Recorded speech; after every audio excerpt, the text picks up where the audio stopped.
the right time. I'll ask Mr. Alex Mufumbiro wabanga ayingidde wano in the next few minutes ku nsonga yemu, and batubulire when should we expect these nationwide tours to resume again, oba babijjamu enta ogwange gwakubuuza. And again twalabyeko abaka ba parliament abawererako ddala bataano balambirira mu parliament ya Uganda nga bafuumulwa bonna nga bwe tukubuulidde ba kibiina kya National Unity Platform. Honorable Zake, Honorable Bagala, Honorable Nyeko, muganda wa Nkabuye Frank, Honorable Namboze, the five bava mu kibiina kya NUP ensonga kusiiwuuka mpisa. And again kino kijjidde mu kaseera nga tulaba omubaka omulala owa National Unity Platform, Honorable Francis Zake Butebi, already nga yasindikibwa mu kakiiko ak'empisa akakulemberwa Honorable Abdu Katuntu nsonga yemu kusiiwuuka mpisa. Kino kyogera kikuneeyisa y'ababaka abamu okuva mu kibiina kya National Unity Platform.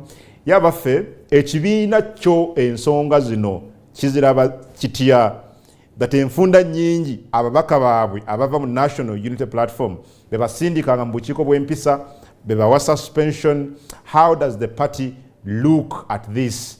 Do they associate with the acts ez'abamu ku babaka bano? Should we send a position y'ekibiina? Are the members of parliament abali suspended abasindikibwa mu kakiiko k'ebyempisa, are they maybe unfairly treated? Ekizibu kiriwa? Is it a problem of the presiding officers mu parliament? Where is the problem, and how does NUP rather look at this? Boba kitunulidde batya kino ng'ab'ekibiina kya National Unity Platform? Obuzibu buliwa? Jukira for example Honorable Francis Zake Butebi mabegakaawo kooti yakamala okusala eggoye ku nsonga ze ziri bwe yaggyibwa ku commission, era nakyo kyekuusa ku busiiwuufu bwa mpisa n'ebirala. Ekibiina kye mwava bino kibiraba kitya? How does the party look at this? Bano abataano abaafumuddwa nabo eggulo, how does the party look at this? But also ensonga ya arrests ne detentions ez'abantu abawerako abagambibwa okubeera nga bakwatibwa security forces nga tebamanyiddwako mayitire mbo nga bawagizi ba National Unity Platform ne Honorable Robert Kyagulanyi Ssentamu. How is no progressing in tracing their whereabouts? Era bo bali bameka, ye baliwa, ye bebaani?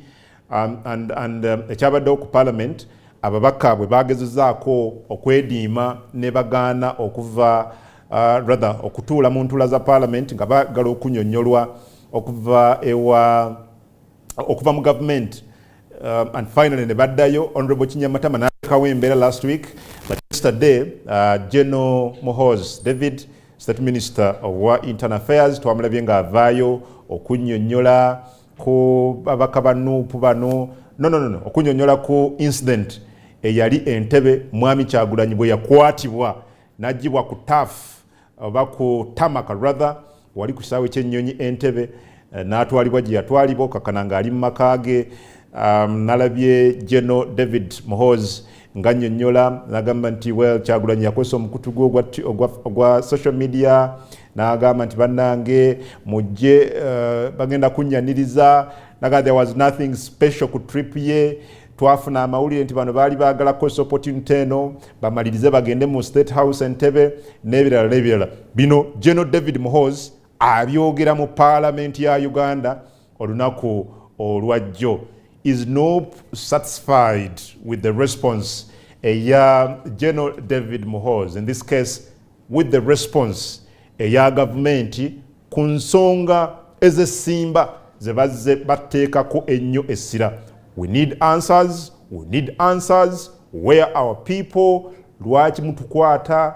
What was wrong with what we did? Okwaniriza Kyagulanyi okuva ebweru. Government yesterday responded ng'eyita mu amyuka Minister wa Internal Affairs mu ggwanga, Honorable General David Muhoozi. Did the opposition, did NUP actually get satisfied Were they satisfied? Were they contented with the response eya government ngaita mu David Muhoozi? All these are questions I'm going to ask this morning nga ndi ne amyuka omwogezi w'ekibiina ekisinga obunene ku ludda oluvuganya government ekya National Unity Platform. In the same vein, I will ask, politics owa boycott alekawa era atwalawa abali ku oluvuganya government? Yes, they boycotted. A week later, they returned. Ndi Kinyamatama n'ateekawo embeera, and that matter last week was not actually considered until yesterday. Ate era akatambi aba opposition kabadde balina okulaga ne kayagaana okuzannyibwa. Bino bye bimu ku ebyo bye ngenda okuba nga mbuuza olunaku olwaleero nga ndi ne muganda wange mwami I don't know mu Buganda Alex Waiswa Mufumbiro mu Buganda omulongo tabeera mwami. I don't know how it is mu Busoga. Era ne wafitaba mwami kubanga ekitiibwa kiri kiba kigazi ekimala okubanga kisobola okutekinga space ey'obwami. Okay. So busanze okulaba. Nange nsanyuse okubeera wano. You look good. Sure. You look fresh. I'm also glad to be here. It's been a long time. Oh. Happy to see you. Great to be here. Mbadde nkulabira bweru wa ggwanga, but finally you're here. Si bweru wa ggwanga wokka ne walala. Nange mba nkulaba eyo. Mba nkulaba. Okay. Kulikayo ebweru okusingira ddala, because I've heard you, I've seen you, I've watched you communicate to Ugandans n'abawagizi b'ekibiina for some good weeks ng'oli bweru. Kulikayo. Twavaayo so. Muli mutya mu NUP? Gye tuli tutambuza buvunaanyizibwa. Buvunaanyizibwa tutambuza ekyo Abannayuganda kye batwazika okulembera kitali kyangu. Kirimu ebiwonvu, kirimu buli kimu. Okay. Kasoko bannamusizeeko tandikira. Ndikwenda okulamusa abali kubona Baba TV nsangaire okubaako wano kabaire akaire kawanvu nga tewayaako nimwe aye kibomba akola ebibye tuli wano era ndowooza ndakusobola okwiramu ebibuuzo bya mwami Kungu nga bw'abirina ku mwoyo atalekaayo kuba wano. Good. Well, njagala kutandika ne kyetwalabye olunaku olwajjo Kamooja. Mwesonyiye ne Honorable Segirinyo. Si kwesonyiwa, twategeeraganye. Okwesonyiwa wabanga waliwo omusango. Twategeeraganye. Mbadde ndudde n'okulaba ku Segirinnya nze ng'omuntu. Naye ng'aludde okundabako. Naye ekisinga okubeera ekikulu nti ebitugatta binene okusinga ebiyinza okutwawula. Ekingatta Segirinnya azaalibwa Masaka. Musajja Muisiraamu. Ndi musajja Mukristaayo. Nzaalibwa Busoga eri banziika eri Luuka.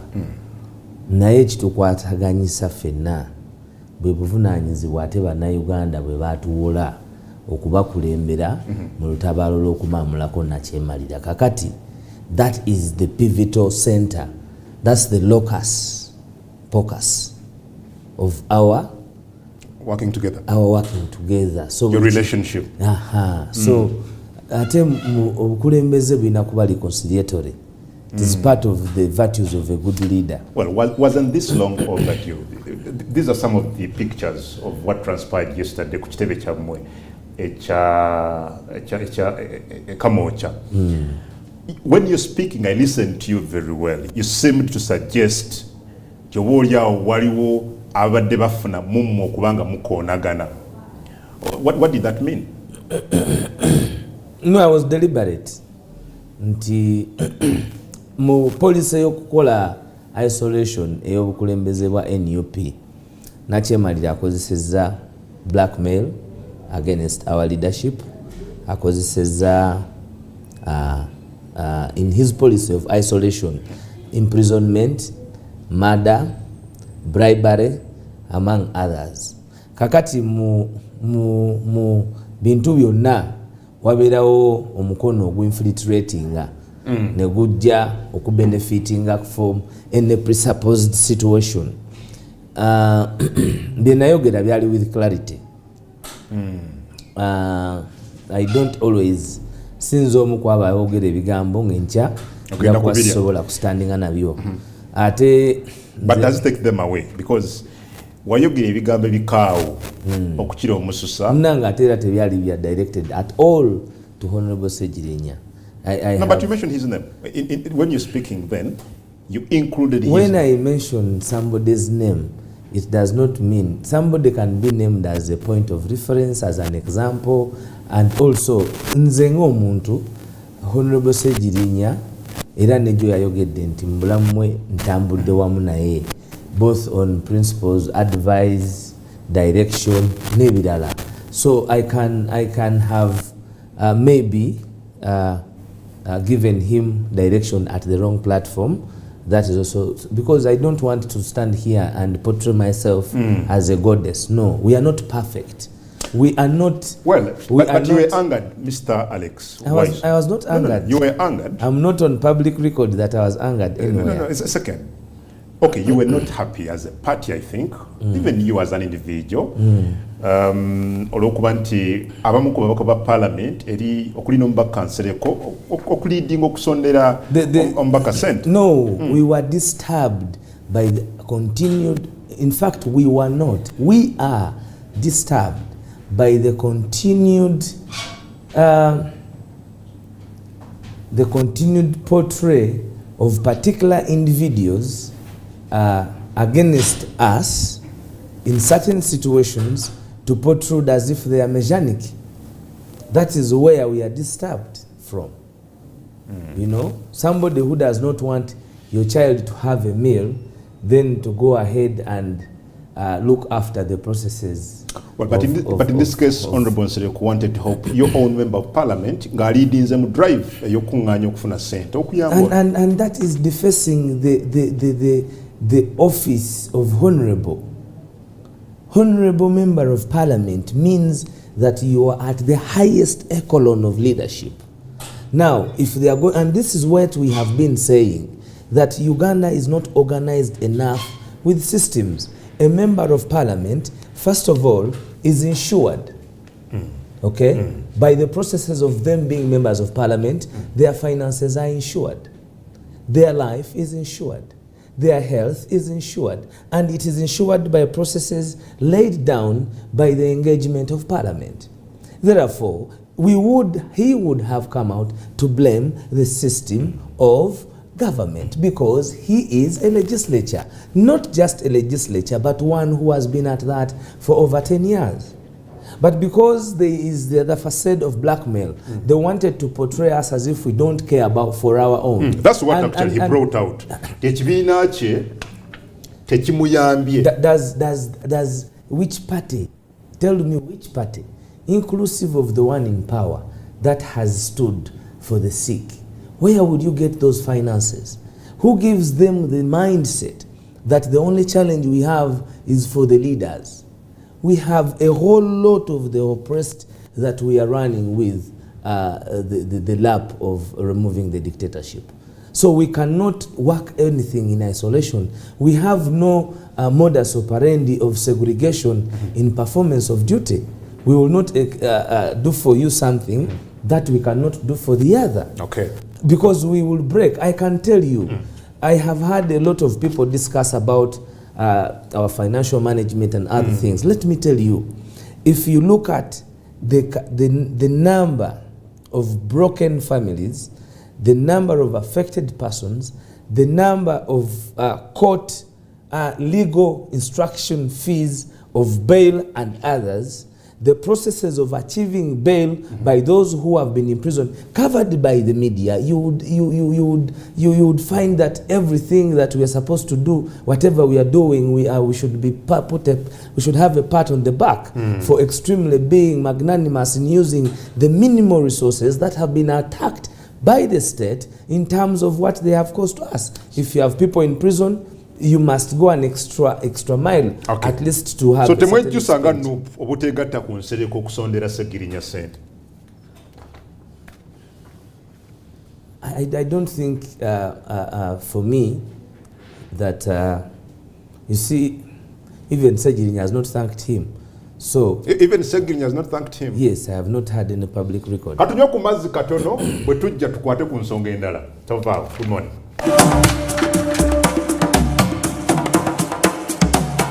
This is Hot Cup at 9.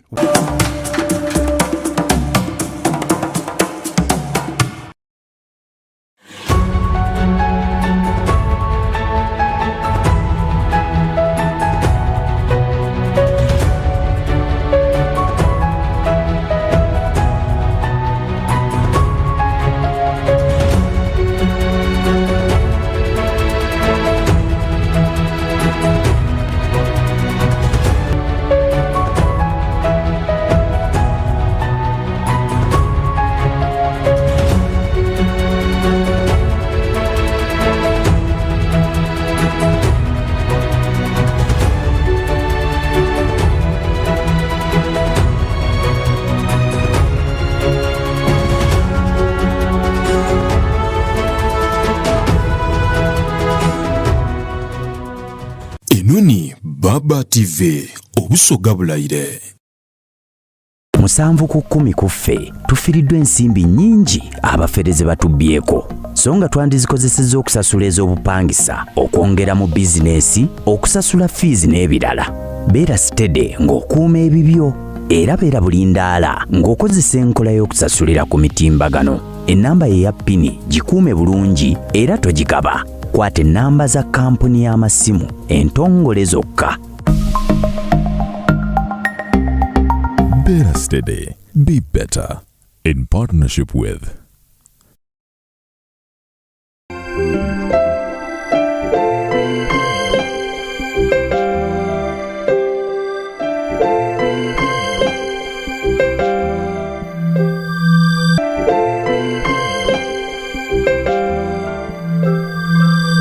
Basoga banaife omusuuda gw'ensiri kyenamiza nti gukaita abantu baife bangi ino mu Busoga. Omuntu yenna mu Busoga tasaanirwe kufa musuuda gwa nsiri kuba tusobola okugema. Nga Abasoga twena tugwaine tulwanisa omusuuda gw'ensiri guno ogutoola mu maka gaife mu Busoga yona. Abantu bangi mu Busoga kyanaku nti tukaikiriza mu irogo buli lwe tubona abaana baife oba abantu baife nga balina obubonero obugemagana n'omusuuda ogw'ensiri nga okusesema, nga okuba n'eibugumu eringi, nga okwidukana. Omusuuda ogw'ensiri tiguleetebwa irogo era eirogo tirisobola kuwonya musuuda gwa nsiri.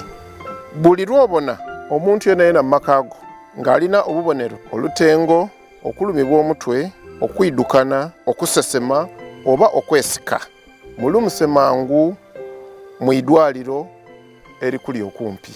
Bangi kwife mu Busoga tulwawo ino okutwala abantu baife mu madwaliro nga bafunye obubonero obwo, era twagezaaku okubata ku iddagala lyaife ery'omu Busoga, omululuuza, ibombo, ekigaji n'ebindi. Bino bidda kukendeeza ku bukendeeze bubonero obw'omusuuda gw'ensiri aye tibuwonya musuuda gwa nsiri. Buli muntu yenna waba n'obubonero buno nga twenda okuwona omusuuda guno tumutwale mu idwaliro erituli okumpi. Kidda kutuyamba okukendeeza ku musuuda gw'ensiri n'abantu baife okufa omusuuda ogwo. obubaka buno bukutuusibwako Minisitule y'ebyobulamu alala n'obwakyabazinga bwa Busoga.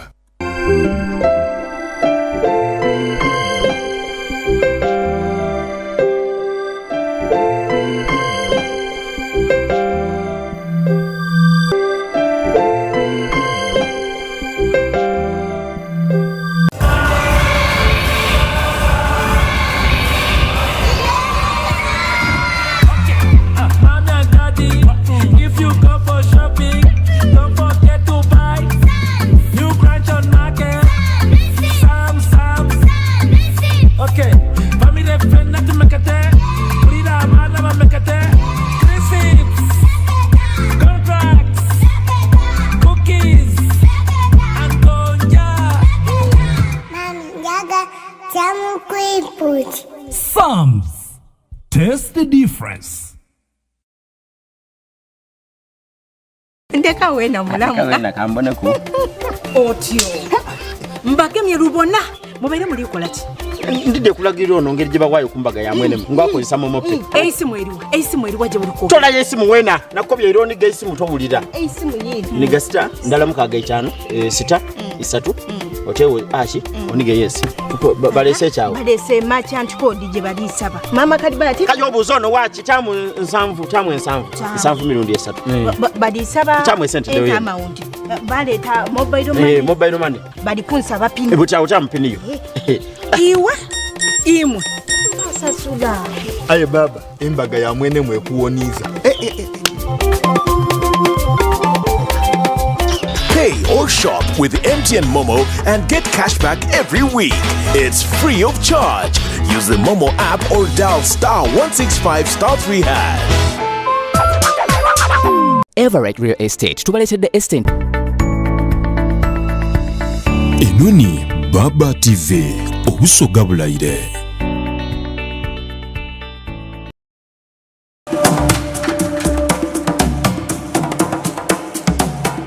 This is Hot Cup at 9.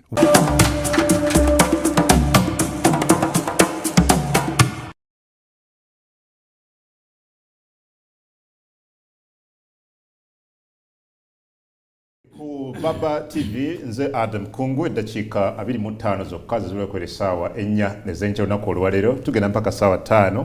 Nina muganda wange Alex Waiswa Mufumbiro mwogezi wa kibiina ekisinga obunene ku oluvuganya gavumenti ekya National Unity Platform nga tukuba torch mu nsonga ez'enjawulo nga bw'oziwulira. Ogwange gwa kubuuza bibuuzo ye nga yanukula. Well, Bwana Waiswa, let's get to what we saw at the airport the other day. Mwami Kyagulanyi n'abakuba Parliament abamu bakuma okuva mu diaspora trips about tours ezaliwo Canada and South Africa. And yesterday when this issue came to Parliament, Minister w'ensonga z'omunda mu ggwanga State Minister General David Muhoozi yatugeba baafuna amawulire nti mwali mulina olukwe olw'okukozesa okudda kwa Mwami Kyagulanyi muthronging State House muteekewo embeera muteekewo akavuyo that they could not allow.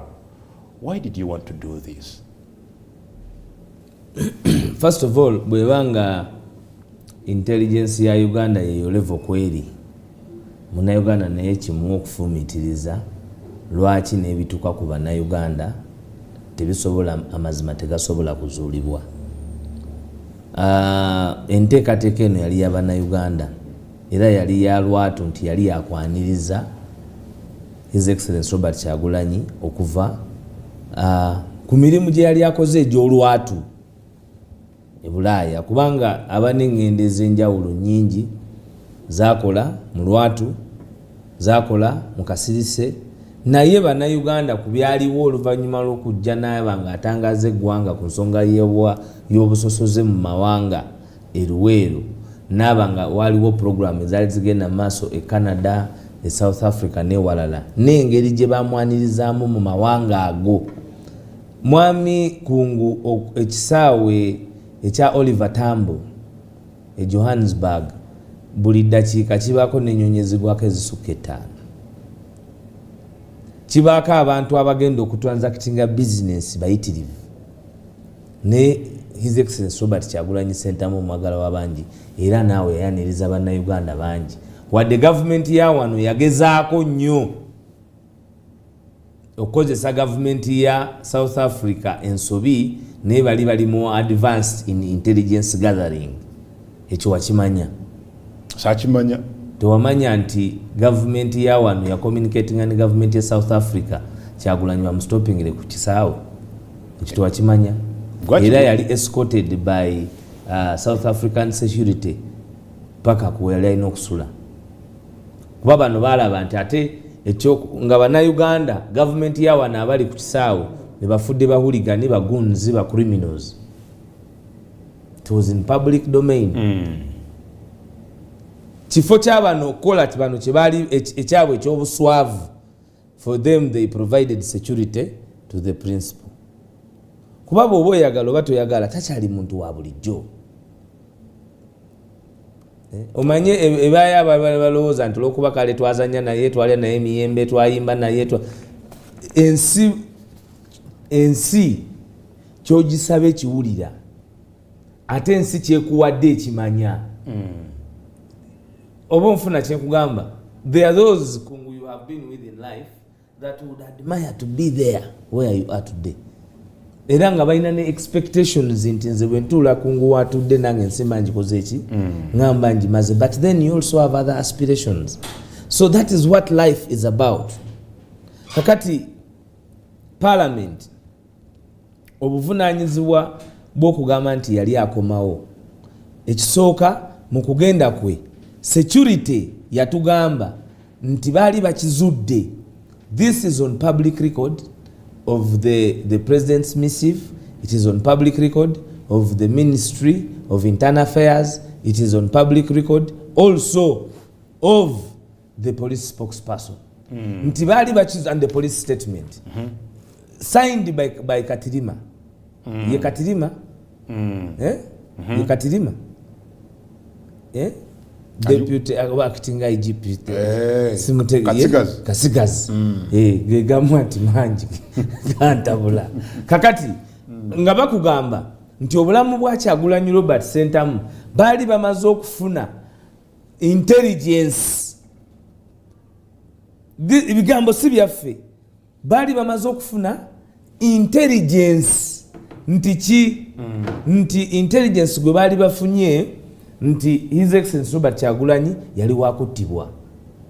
Amawulire gano gasooka ne gafuluma nga European Embassy gafulumiza mu trail nga ayingira Kasese. Gaddamu okufuluma nga government security zenzigata. Era mu trek esembayo we mundu akwatibwa nga ali muki? Ali mu trek. Kati bannayuganda ne bagamba nti ensonga zino zetuliko owaffe kubanga nagambye nti their policy against Kyagulanyi, the first fundamental dictatorial policy mu katabo ke was to isolate him. Isolate him, blackmail him, byonna bwobitambuza, put him in his own island such that he's easy to subdue. And that is where Ugandans, the people power energy comes in. Nti nedda. Obo nfuna kyekugamba. Mu statement eyakoleddwa Chris Baryomunsa Prime Minister akugamba nti twamupiikinze ku airport ne tumutwala ewuwe. Naye that was not a pick-up, that was a kidnap. Why do you call it a kidnap? Because one, if you're being arrested, the people who are arresting you must identify themselves, give reason why they are arresting you, and give you opportunity to report to your closest, to your lawyer or to your family. That is the first fundamental right of anybody that is going to be arrested. Number two, the persons that abagenda okukukwata tekiba kyakuyola kivandulo. He was abducted from the airline nearly, the last step of the airline, on an international turf. It was deployed kyabuswavu nyo where you can look at that madness. Was kidnapped. Naye Prime Minister najja nakozesa unprofessional lying language ku floor ya Parliament. Ne bakitwala nti admissible because bo balowooza nti kiba kiwedde. Today the Minister of Internal Affairs, State Minister of Internal Affairs, General Muhoozi akugamba nti balina intelligence nti there was going to be his return was going to cause chaos, cause civil disobedience. In which constitution is civil disobedience a crime? Civil disobedience. It's not a crime. It is not. And if it is civil disobedience, by welcoming a person of interest to the people abagenda okumunona, then at what level does the person they are going to collect, at what level does he become a criminal to be abducted at an international airfield? Well, but he said tebalina buzibu bwonna bwe bamutuusaako. That is, my dear friend, your liberties are exclusive to your rights. Your liberties are exclusive to your right. Nti gwe liberties zo gwosalawo nti kati gwomanyota nti yali agala kutambula kuva Ntebe paka Magere. Well, but gwe mwenyewe tugenda nti si muntu wa bulijjo. Former presidential the way he not former akulembera kibiina kya national yawangula obukulembeze bw'eggwanga kyova olaba neyo deployment yali yakuwamba to deny him bali abamuwa akalulu. Because first the argument has been about numbers. The argument has been that he's devastated, he is nowhere, he's powerless. He can no longer hold, the center can no longer hold. When we get to the track, they are demystified and they are in panic, extreme panic. The Minister of Internal Affairs, the head Minister of Internal Affairs, in his Sovereigno Otafiri, mu speech yeche yasoko kugamba nti bwe twasembayo okukwata His Excellency Robert Kyagulanyi Ssentamu twalemererwa ne tutta abantu 5 These are not my words. Verbative of the minister. November 18th. Nti era twabadde twetangira ku luno okutta abasingawo kwe kukola ekintu kye twakoze era mutusonyiwe. These are not my words.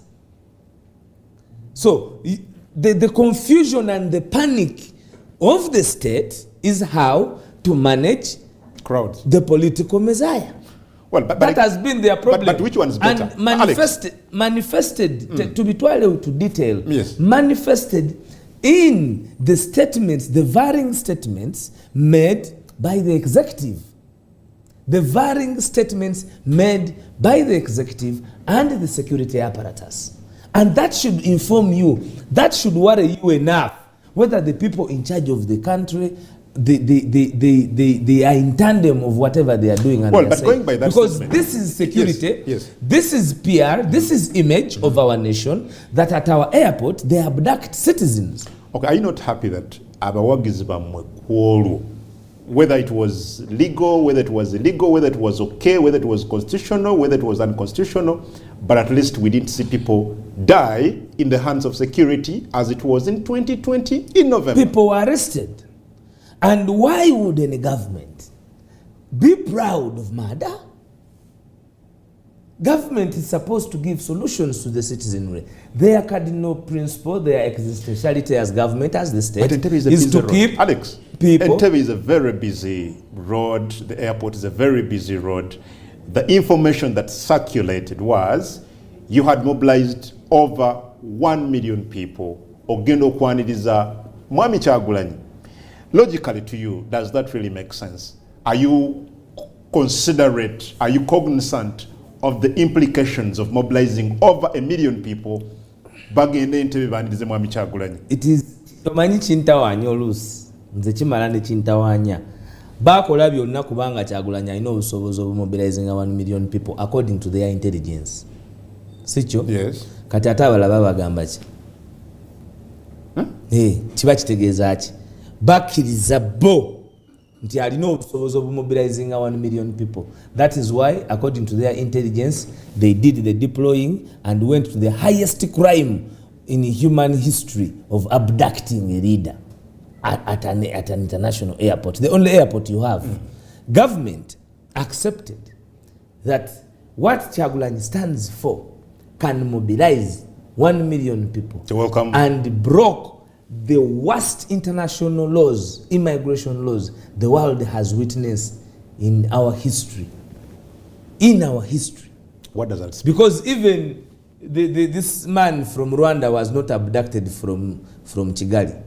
A citizen being abducted from the tarmac of your only airport as a remedy for his abilities to mobilize 1 million people, then that speaks.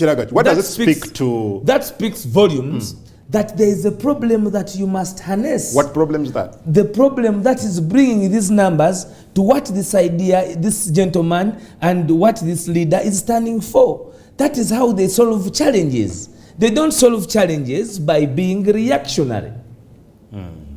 You don't, how can a state be reactionary? If Waiswa is mobilizing 1 million people against the state, and the intelligence that is that he has the abilities to have that 1 million people, then you harness the challenges of the 1 million people in isolation of the one person you want to isolate because he's standing for an idea. You don't annihilate all his rights, abuse him, dehumanize him on the only international airport you have, and you believe that you have solved the challenge because the challenge will come back. Let me tell you, that happened on 5th. That happened on the 5th of October. On the 9th of October, Uganda's supposed Independence Day, Lois Lubongoya and Joel Senyonyi were abducted in the same style. By a drone, by military officers. People putting on combat that is supposed to secure the boundaries of this nation are in the nation terrorizing the citizenry. That is absurd. And it is the worst form of absurdity one should even condescend to. Because what are the roles, the constitutional role of the military? Not to come and terrorize the citizenry. But because we are in a military dictatorship, we are under a military instruction, it happened, chiri chaliwo nga 5, chino chaliwo nga 9. And it is not about to stop. You seem to describe impunity of a sort. It is exactly from the what side of security. Yes. And this should speak to the action. As they were going to discuss this in Parliament, the Parliament of Uganda, supposedly with honorable people, people that are paid the highest paid group of politicians in Uganda are members of Parliament. A video of human rights, Banjirana Tayebwa, teyakiriza video ya... Tujja Alex, oli mukunsu nontwala, katono nyo wali. So, Mwami Kyagulanyi ajja, atwalibwa mu maka. He is abducted at the airport, kidnapped. Awambibwa. Abatanyana ngamba. Abatamanya. Ate ekitawaanya bonna balinga bava mu nnyumba mubali bafaanana. Ekyo nakyo tulina okukinkwayalinga into. Ani yawamba Mwami Kyagulanyi going by your word? Abantu bonna bafaanana. Mukatambi tulabye abantu abambadde engoye za civil aviation. Naye mu face bonna bafaanana bandeemu. Ba ku kyalo kimu. Balinga taata y'omu maama y'omu. That's what you saw. Oli ombaga ye kandiho. Ne bonna era bo batunulamu era bonna bafaanana oli kandiho. Gwe bafaanana. Okay. Kakati ekyo gwe mu security forces ne bagenda okwata omuntu. Naye abagenda okwata omuntu bonna nga bandeemu. Ba ku kyalo kimu. Sabetegereza bulungi. Ati ffe tuba na intelligence yaffe. Nti abantu abawamba Kyagulanyi, because that is also very important to the core. Nti abamuwamba mu security ne banga kale bali ba security. Nti bonna bali bandeemu. Does it matter? It matters. That one person is going to be arrested by over 20 people, but all of them come from the same family. Trained to abduct. Because that is speaking to the impunity that a particular family is terrorizing the citizen. Now, a citizen. Because forget about the other actions that can be security and others, but a citizen. And a citizen, simuntu omu, they abducted a member of parliament on that team, Honorable Hassan Chirumira, Honorable Nyeko, Yaguma Zandulu. Na recording akatambi. Yaguma Zandulu. Because in which country do you stop people from even recording? Mwami Kyagulanyi bw'amala otuuka ewuwe, days later otugambi nga 9 SG w'ekibiina kyo Mwami Lubongoya ne omwogezi w'ekibiina Mwami Senyonyi ne bakwatibwa ku kitebe ky'ekibiina e Kamwokya almost mu ngeri y'emu, based on what you've just said. Bamukwatira Kamwokya, where we saw other people abali bagezaako nabo okuŋŋaanira awo. It was Independence Day. We had national independence celebrations happening in Kitgum.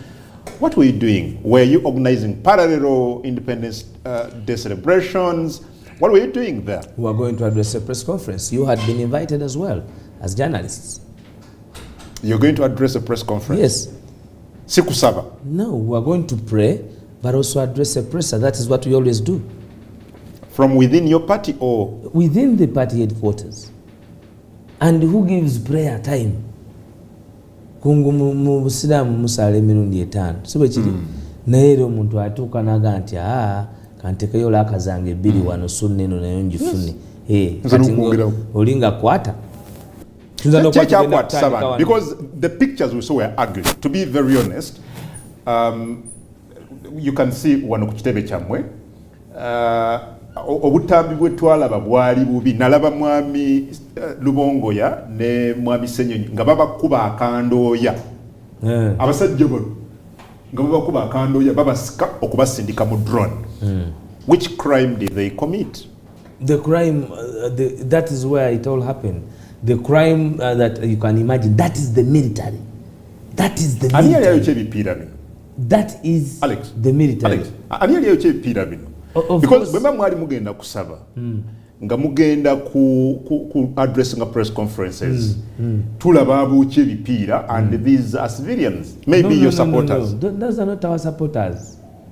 The security took over those streets by 5 a.m. Security.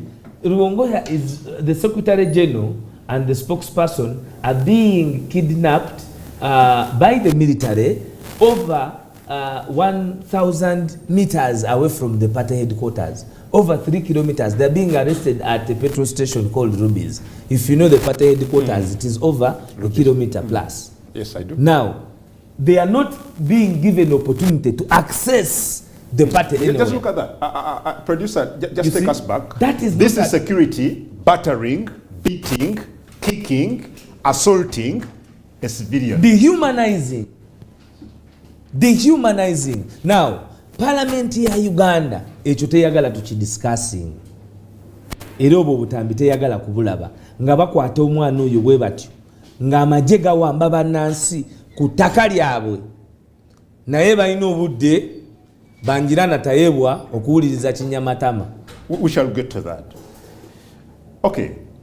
This is ugly again. And that is the state we are fighting against. Nga NUP obanga opposition generally okolagana ne security.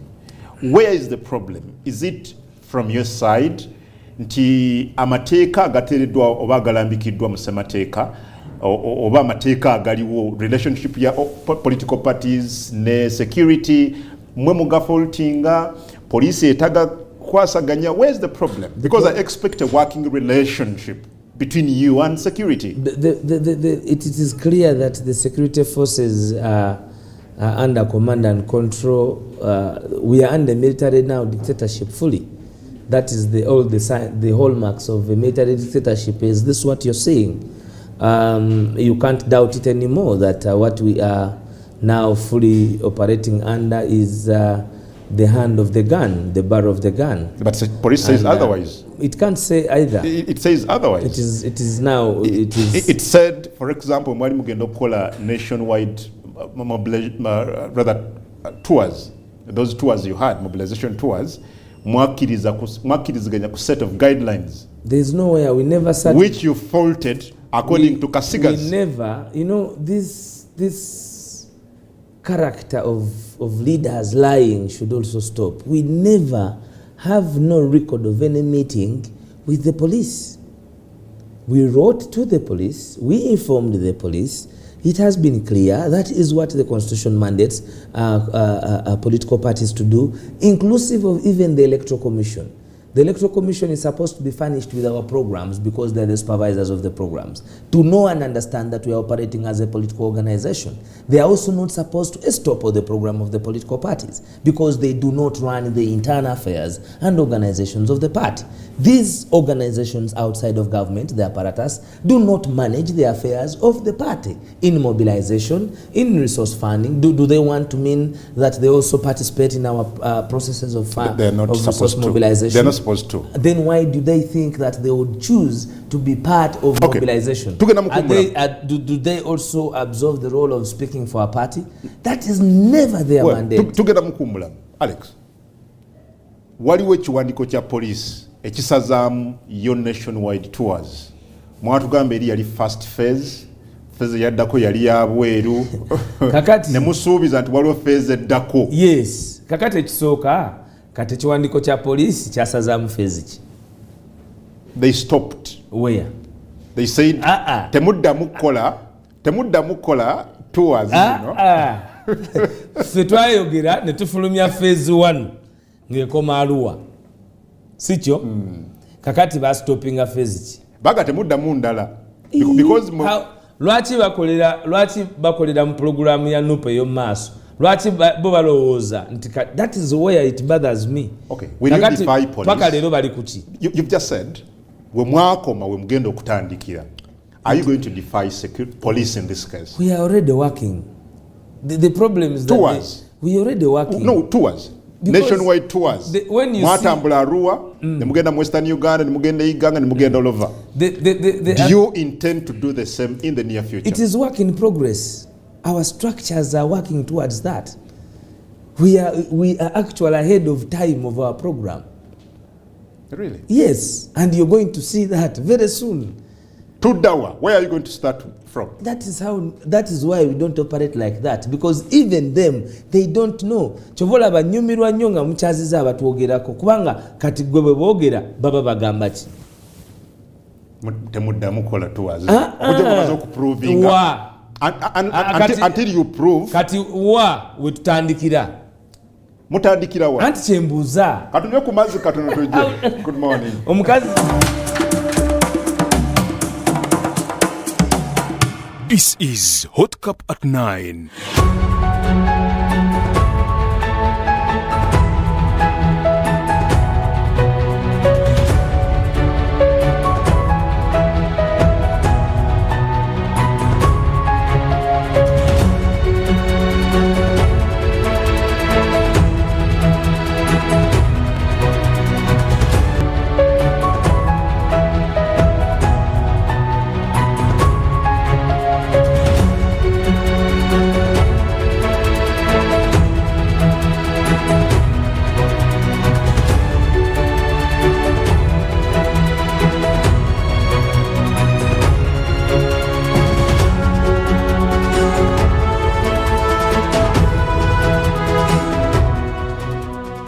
Enoni Baba TV obusoga bulayire.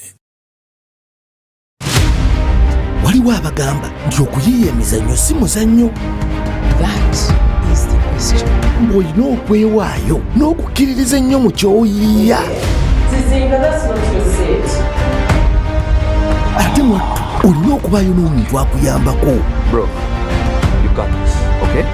You need to fix all the discrepancies in your account. Hey, listen! You listen! All I want to do is be your friend. Naye olowooza omuntu ng'ekyo kimuli mu musaayi ebyo bimulya. Anti aba yazaalibwa kukola ekyo. Scene 5, take 2. Tega Parliamentary, Parliamentary Prime ne Parliamentary Loco olabe emizannyo egyaffe egy'Abannayuganda ku DSTV ne GOTV Uganda kwokka. I killed George. Sigala ng'oyungiddwako olabe engero zaffe ennyuvu n'obuzannyo obunyuma nga bikoleddwa mu ngeri eyaffe ey'ekinnansi. Olowooza okutuukiriza ekirooto kyo tukwanjulira Coral Coatings Uganda Limited bakolera langi ez'ebika byonna ow'omunda n'ewabweru. Langi gwe basiiga mu texture n'ebika ebirala bingi nnyo. Emirimu gyaffe tegyenkanika. Jjukira nti amakaago ky'ekitiibwa kyo n'omutindo gwo. Tukwanjulira Coral Coatings Uganda Limited. Tukusembereza Better steady, be better. Emipira ejamasaza buterevu wano ku Baba Fama ni Baba TV. Amasasa kona mugachokubanga gasambira isaza ku isaza timu ku timu bino byonna bikutusibwako. That is what makes Nile special. A beer truly made of Uganda, unmatched in quality and unmatched in gold. One beer, 21 Mond Selection Quality Awards. The true Ugandan reward from the source. Everywhere you go, MTN. Kauju Express. Kalampansozi. Muna kutadoba. Byona wano ku Baba Fama ni Baba TV. Obusoga bulaire. Ndeka wena mulamu. Wena kambona ku. Otyo. Mbakemye rubona. Mubaire muri kola ki? Ndide kulagirira ono ngeri giba kwayo kumbaga ya mwene ngwakozesa momope. Eisimu eriwa je buliko. Tola yesimu wena nakobya ironi geisimu tobulira. Eisimu yini? Niga sita ndala mukaga 5 sita isatu otewe ashi onige yes. Balese chawo. Balese merchant code je balisaba. Mama kadiba ati kayo buzono wachi tamu nsanvu mirundi esatu. Balisaba tamu sente dewe. Amount. Baleta mobile money. Mobile money. Balikunsa bapini. Ebucha utampini yo. Iwa imwe sasula aye baba embaga ya mwene mwekuwoniza. Pay or shop with MTN Momo and get cashback every week. It's free of charge. Use the Momo app or dial *165*3#. Twina haba takutuseko live awoku hockey ground za Lukoko. Live worship concert. Jakutusinze obwengula bubikuke ngawerekeddwako n'abasinza abalala abamanyi bangi nga 3 mwezi guno gwe 11/2023 okuyingira emitwalo 2 mitwalo 5 ba VIP nga yemeze y'abantu 8 yakakadde kamu. Tiketi jefunira okuva ku Worship House Nansana Family Life Church Spirit FM oba ku mutimbagano ku www.quicket.com. Enoni Baba TV obusoga bulaire.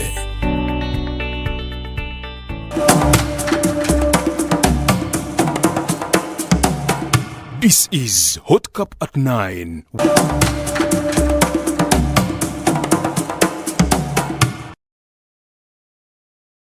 Ku Baba TV eddakiika 6 zokka zezagenda ku ssaawa eyogereko naffe ku simu ya streaming live Baba Television Uganda, ku Twitter @Baba TV, ku YouTube tuli ku Baba TV Uganda. Yonna osobola okutwegattako oba n'osindikira message ku 07556 02505 07556 pamanyago nejosinzide katubere nga tutambula fenna nekyona ku luwali na muganda wange mwami Alex Waiswa Mufumbiro ono nga amyuka mugozi wa kibiina ekya National Unity Platform tuwaya nga bulijjo mu nsonga oba ku nsonga eziriwo. Well, mwami Mufumbiro, you say nga NUP timuyina abaana bammwe muyina abawagizi bammwe bangi abali mu mikono gya state nga temumanyi wawe bali era nga bakwatibwa mu ngeri gye mulowooza nti yali ntuufu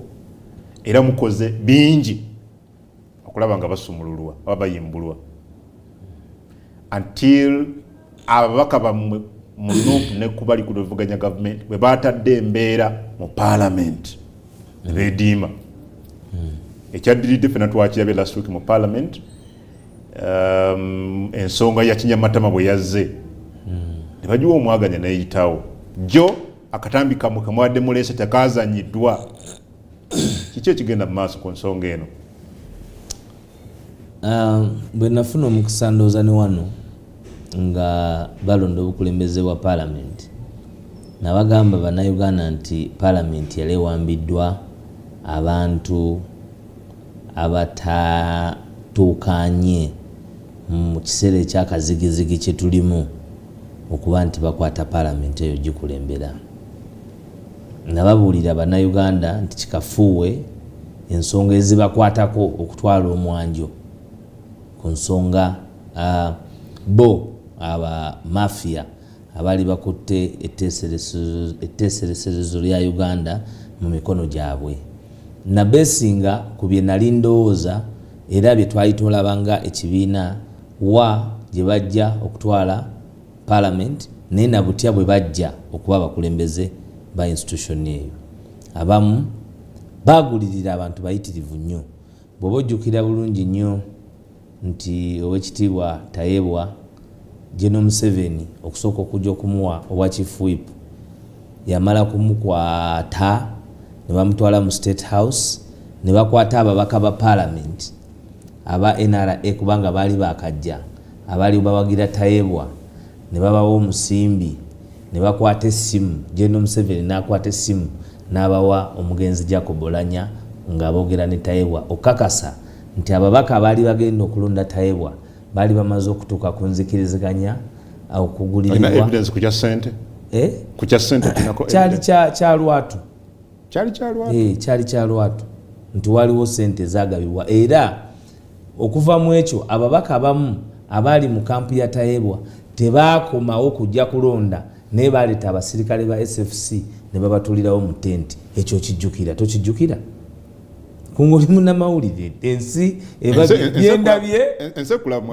byendabye byolabye kubanze mba nnyumya bye tulabye ffenna kuba bino byali ku kamera era Honorable Sewungu namulaba nga ateekawo bayimuka bakugamba nti tuba tutyanga kubajjukira covid bonna baali mu mask oyo ye Tayebwa bw'atyo bw'ajja kuba chief whip Olanya afa eyali alondeddwa kuba speaker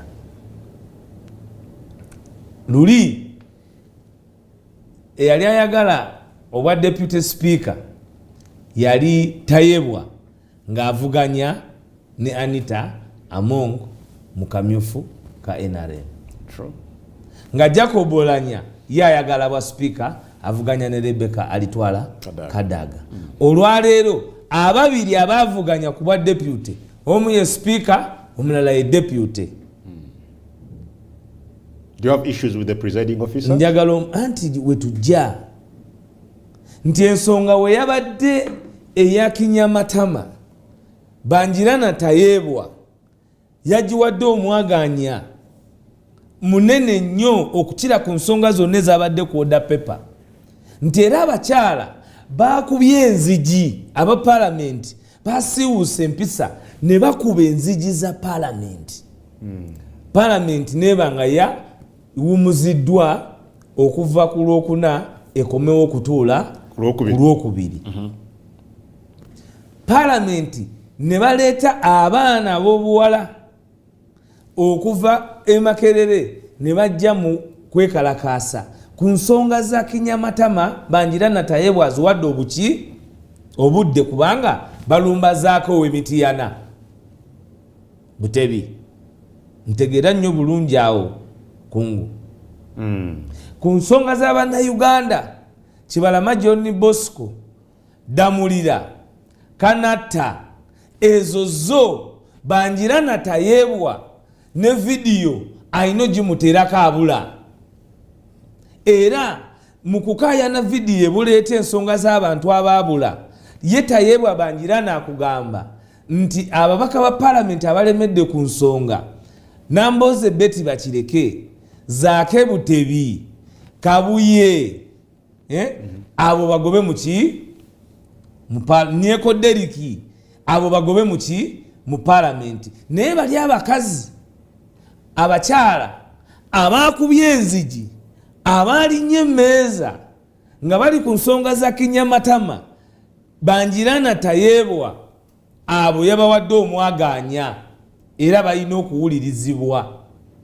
Ensonga z'abannansi zo tezitekinze center stage bakutte ensonga ey'omuntu n'omuntu ebweru wa walls of parliament bafuuse ba investigator bafuuse ba police bafuuse kubanga waliwo omusango omubaka wa parliament ensonga etamutwaza mu kooti emutwaza mu rules ziri ezaawe eziba governinga munda byebigambo ebyogeddwa ku floor ya parliament byebintu ebikoleddwa nga conduct of your person in parliament kubanga outside parliament tebali governed by the book of the rules kubanga singa bali governed by those rules twandibadde tulina precedent ku babaka ba parliament bangi nnyo ababadde ne businesses outside parliament ne bafuna obuzibu ne bijja bisolvingibwe muki oba lwakuba kiri wakati w'ababaka n'ababaka nzija because this is here we have Zake conduct the other side tulina Javira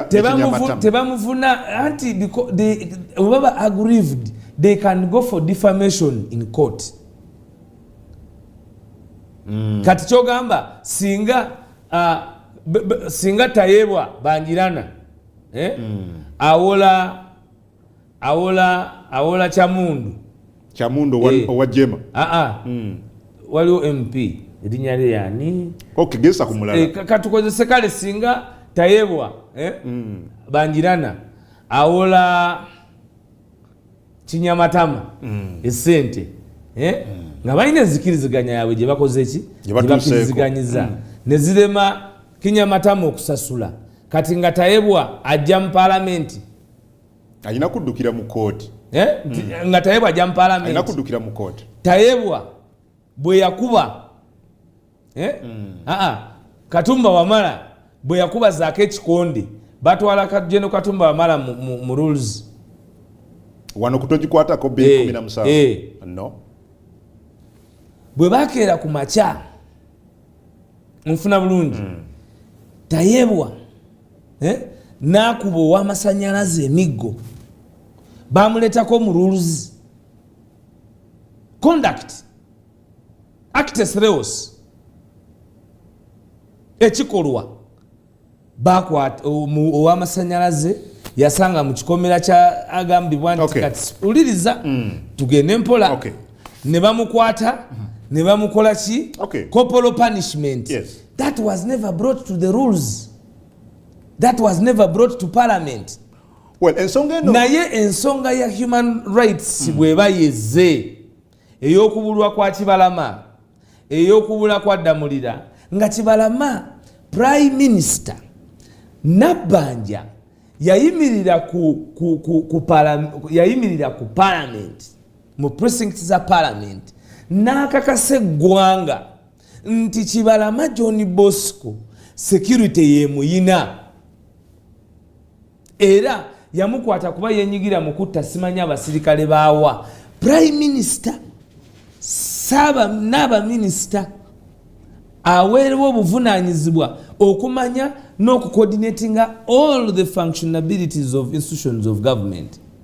Kyenagambye luli nga tutandika nti gwe tunulira enkontana gye bakontanyemu nga nkwa variation ey'aba members of the executive nti ensonga y'abantu okubuzibwawo ensonga y'okuwambira Kyagulanyi ku airport kidnapping a leader at the airport balowooza nti yo terina kutekinga center stage as a civil person at all. Alex, I know you are a civil person and you believe in civility. What we saw in Parliament yesterday, your own members of Parliament, abamunga bakutte n'obugoma. I don't know whether brother Obudde Echide, I don't know whether our producer can show us that clip, was not civil at all. But Parliament is a house of ideas. You expect exchange of ideas. They are operating. We saw your own members of Parliament ababadde suspended. Those who were suspended nga is this what you're trying to justify? The issue of concern in that Parliament is the plight of the oppressed Ugandans. Yes, but is this what you're trying to justify? There should be no lie to anybody. In the struggle of people's rights, human rights, that there should be an exclusion of conduct in the struggle to liberate those people. My brother, the issue of they were not banging doors. No, they had bells. And Kinyamatama's team was banging doors.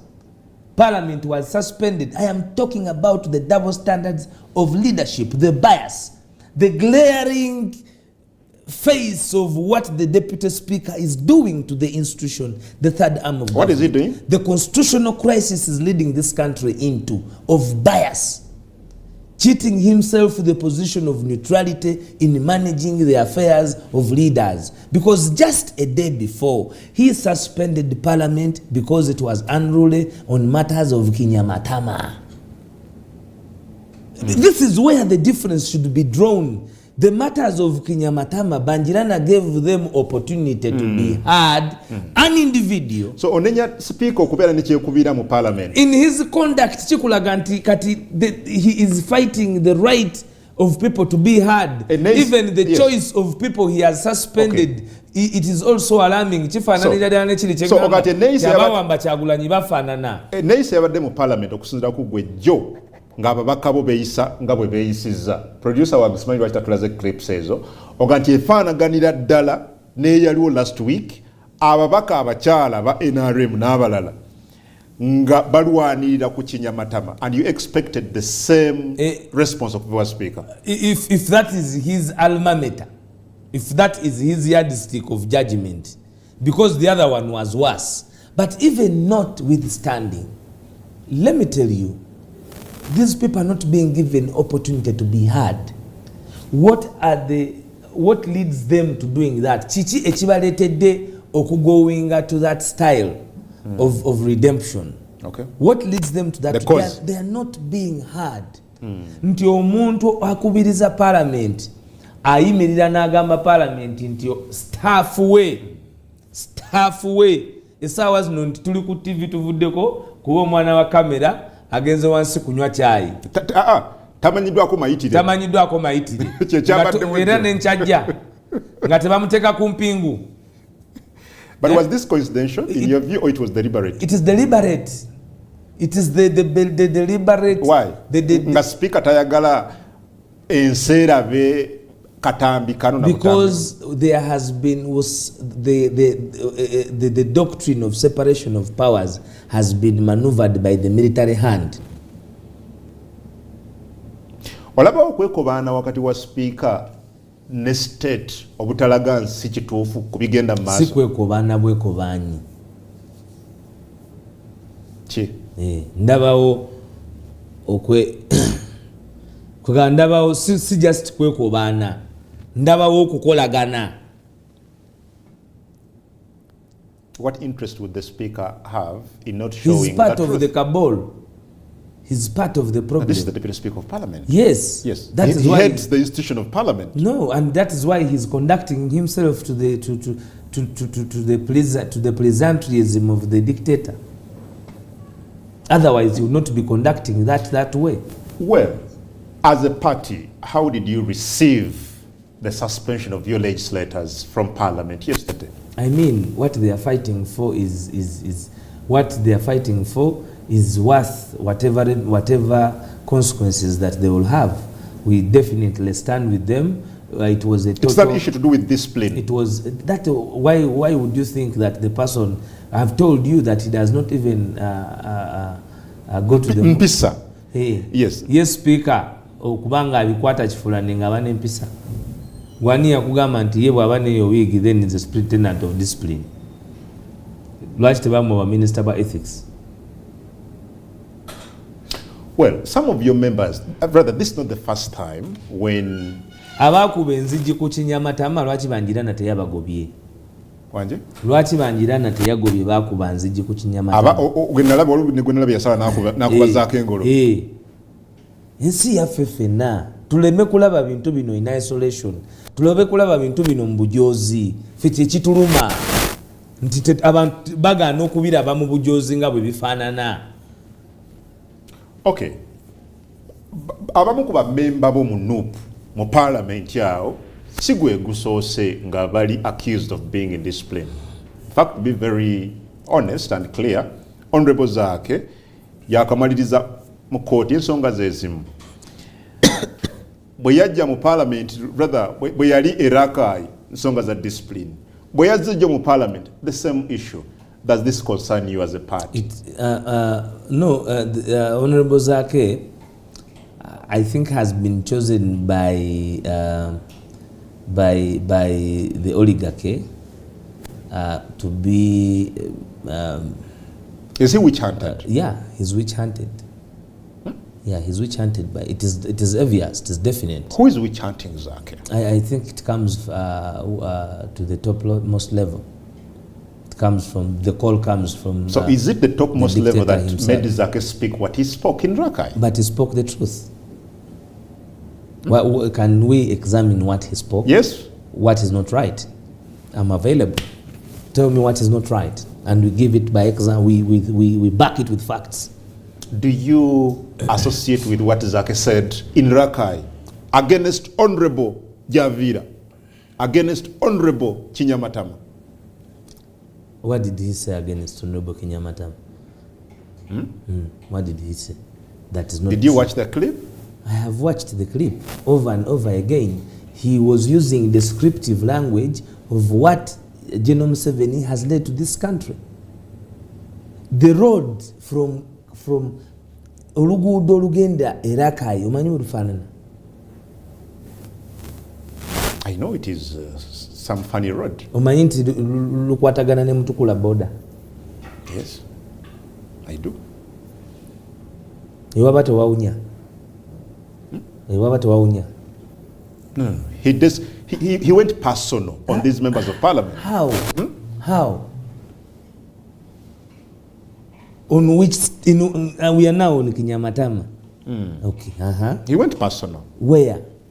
I have heard. I didn't know. I saw the clip being played in parliament. I want to know. Some of these words I cannot speak. Where was it personal? Which word? Was it vulgar? Because vulgar language is known, it is descriptive. You should be condemning Honorable Zake as a party. I want... No. Put me to task. Echikutte ku mukyala. Mwami kungu. Abaka mu parliament. Abachala. Batugambye echikutte ku mukyala. We must rise. Zake disrespected women according to these members of parliament. Bwe yaga nti oyo mbaka wammwe wano neeri mu parliament. N'ayogera awo ebikolwa. Tochimanyi kiri ku parliament. So you're trying to justify what he said? Bwe baali bayisa age limit bagaba sente meka buli mbaka parliament. Kungu ensi ekulaba buli mbaka parliament bamuwa meka. Ez'okwebuuza ku bantu mu constitution. Ez'okubagulirira. Kungu, I have been here and you have asked me questions why bribery money has been taken by both NRM and NUP MPs. Not so? Yes, I've asked that question before. Because you have had enough intelligence that there is bribery at parliament. Not so? Ekituuka kukulya bonna balya. Kale tugende n'ekyo. So oli bw'avaayo n'agamba nti bali eri batunda myoyo gyabwe abamukyamu. Kono teyayogera ku mwoyo. Bribery kyeki? No, teyayogedde ku mwoyo. Yayogedde ku ki? Anti atunda bibye. Ebiriwa? Ebya Uganda. Kubanga gwe bojja ne bakuwa ssente okyuse constitution oba totutunze. Oba totunze. But essente ze bakuwadde kungu nti Waiswa tomubuuza bibuuzo bino ne bakuwayo emitwalo 10 sho nejja wano baba tebakuguze oba teweetunze. Oba teweetunze because language is descriptive. Oba teweetunze kungu. So is that why you're saying? Kungu. Oba kubanze mpuliriza. Kubanga yagambye. Now since you brought it, I'm now at liberty. Njagala bawuliriza. Zake baleme kumuteeka ku pedestal. Yagambye. And I'm going to say this because the clip was played in parliament. Yes, it's public record. Agenti Kinyama yamise Kyamatama. That ekyo n'ekyokubiri kitegeeza si yeye. Si yeye kati parliament ebeera etya ng'etudde ng'ewuliriza Kyamatama. Atali mu parliament. Atali mu parliament. Mu parliament sirabamu mubaka bwa Kyamatama. Ajali. Kyamatama. Jali. Tuyina Kinyamatama. Kyamatama. Naye speaker wa parliament yatutte obuvunaanyizibwa nti olw'okuba oli alina okumuwuliriza kwa kati tuli ku public record mulese ensonga tugitekeko public scrutiny ndi available tugigende tudissectinge word by word. Tuleme kuwayiriza, tuleme kukola gulire limusiiga nziro ne wabakala kale bw'aba n'obunafu bwe tubeere exact ku obwo obunafu bwe. Parliament nga bwe nkugambye nti singa oleeta ebintu ebiri ebuntu wabweru byakoze ebweru MP mumambuka bamukutterwa amabanja ga milioni 5 mumeka mutano. Lwaki tekiri mu rules wano nti ekitiibwa kya parliament kyafudde? Onfunye bulungi. Eri mu court ne wala. Okay. Wabaddewo ababaka ba parliament okuwanyisiganya ebigambo ebbanga lyonna. Akumuzemu tutandikira. Ku Baba TV ze Adam Kong. Tunywa ku mazzi. Okay, tetulina Kyamatama mu parliament. temuli katata ensonga gye batuzeeko mbu yakinyamata era ogozaake waguwuse dda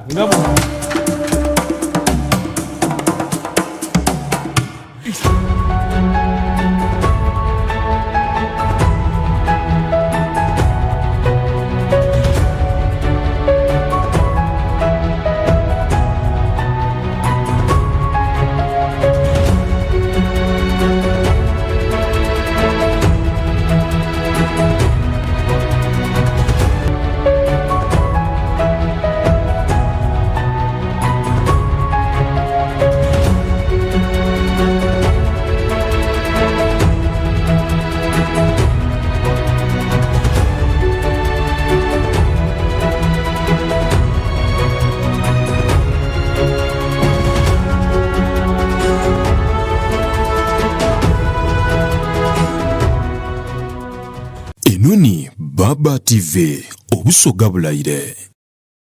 Aba Central Tours and Travel Limited tulina bumanyirivu mu byobulambuzi okwetolola Uganda. Tulina tour packages eri aba honeymoon, school tours ne group tours. Eri gwe ayagala kugenda ebweru tukuyambako ku visa guidance mu nsi nga Dubai, South Africa, Turkey, Europe kw'osa ne air ticketing era nga tukuyambako ku paperwork eyeetagisibwa nga passport n'ebirala. Tulina emmotoka ezitwala abantu ku airport n'okubajjayo nga tubatambuliza ku kibanja mpola ate abagala okukolera ebweru w'eggwanga tubafunira emirimu mu nsi ez'enjawulo ate ng'omusala mulungi ddala. Tusangibwa ku Lubaga Road ku Butikiro Complex Level 2 Room 16 okuliraana Shell Lubaga. Okumanya ebisingawo tukubire ku ssimu zino wammanga 7 ku 10 ku ffe tufiiriddwa ensimbi nnyingi abafeereze batubbyeko so nga twandizikozesezza okusasula ez'obupangisa okwongera mu bizinesi okusasula fees n'ebirala. Beera steady ng'okuuma ebibyo era beera bulindaala ng'okozesa enkola y'okusasulira ku mitimbagano. Ennamba ye ya pini gikuume bulungi era togikaba. Kwata ennamba za kampuni y'amasimu entongole zokka. Beera steady, be better in partnership with Ndeka wena mulamu. Wena kambona ku. Otyo. Mbakemye rubona. Mubaire muri kolati. Ndide kulagira ono ngeri gye bagwayo kumbaga ya mwene ngwakozesa momope. Eisimu eriwa gye buli ko. Tola yesimu wena nakobya ironi gesimu tobulira. Eisimu yini. Niga sita ndala mukaga 5 sita 3 otewe ashi onige yes. Balese chawo. Balese merchant code gye balisaba. Mama kadiba ati. Kayo buzono wachi tamu nsanvu 3 balisaba. Tamu sente dewe. Amount. Baleta mobile money. Mobile money. Balikunsa bapini. Ebucha utampini yo. Iwa imwe sasula. Aye baba embaga ya mwene mwekuwoniza. Pay or shop with MTN Momo and get cashback every week. It's free of charge. Use the Momo app or dial *165*3#. Everett Real Estate tubaleetedde estate empya 3 nnamba okuli Nakawuka Town Estate, Nkowe Carit Estate ne Kanyanda Estate. Ekyenjawulo ku Nakawuka Town Estate enguudo zonna ziri mu kukolebwa chorus. Estates zino nteeketeeke bulungi ate nga nnungi okuterekamu ssente zo naddala gwe ayagala okuinvestinga mu ttaka. Tunuulira nnyo estate y'e Kanyanda era jjukira nti enguudo mu estates zaffe zonna nga zibulungi era nga ziyise emmotoka 2 nnamba. Nkowe Carit eri kumpi n'ekibuga ate nga n'owa taxi akussiza ddala ku estate kwennyini. Kanyanda Estate ofuna ya 5 ku 10 ku milioni 7 zokka. Nakawuka Town Estate ofuna ya 5 ku 10 ku milioni 25 zokka. Nkowe Carit Estate ofuna ya 5 ku 10 ku milioni 25. Okuyambako okutuukiriza ekirooto ky'amaka.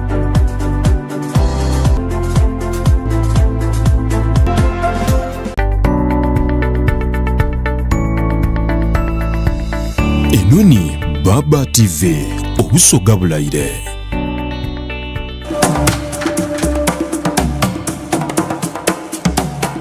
This is Hot Cup at 9.